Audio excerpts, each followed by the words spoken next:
మరి కేంద్రానికి మన బీసీల సత్తా తెలవాలంటే, మన తెలంగాణ బీసీల పౌరుషం అర్థం కావాలంటే ఇవాళ మనం కేంద్రం మీద ఒత్తిడి పెంచాల్సిన అవసరం ఉంది. ఎట్లా ఒత్తిడి పెంచుదాం? ఖచ్చితంగా ధర్నాలు చేయాలి, వంట వార్పులు చేయాలి, తెలంగాణ ఉద్యమంలో ఏమేం చేసినామో అవన్నీ చేయాలి. అవన్నిటికన్నా ఎక్కువ ఖచ్చితంగా కేంద్రానికి తెలవాలంటే మొట్టమొదటి కార్యక్రమంగా మీ అందరినీ మెదక్ జిల్లా నుంచి నేను అనౌన్స్ చేయాలనుకున్నా.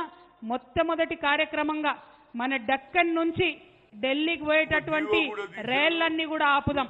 ఇవాళ 17 జూను కరెక్ట్ నెల తర్వాత 17 జూలై రోజు రాష్ట్ర వ్యాప్తంగా మీ అందరూ ఒప్పుకుంటే రైల్ రోకో కార్యక్రమం బీసీ బిల్లు కోసం చేస్తామని నేను అనౌన్స్ చేస్తా ఉన్నా.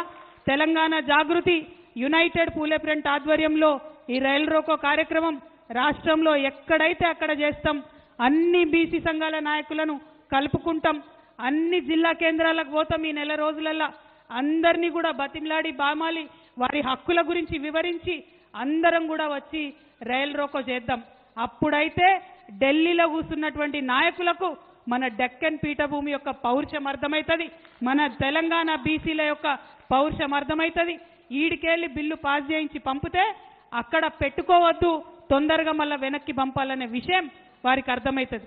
మరి ఆ బిల్లు వచ్చే లోపలనే కాంగ్రెస్ ప్రభుత్వం కుట్ర ఏంటంటే ఇది వచ్చే లోపలనే ఎలక్షన్లు పెడతారట. ఎంపీటీసీలు, జెడ్పీటీసీలు, సర్పంచులు ఈ బిల్లు వచ్చినా రాకున్నా పెడతారట. జరగనిద్దామా? మరి ఎన్నికలు జరగనిద్దామా? లేదంటే ఏం చేయాలి? అంతేనా?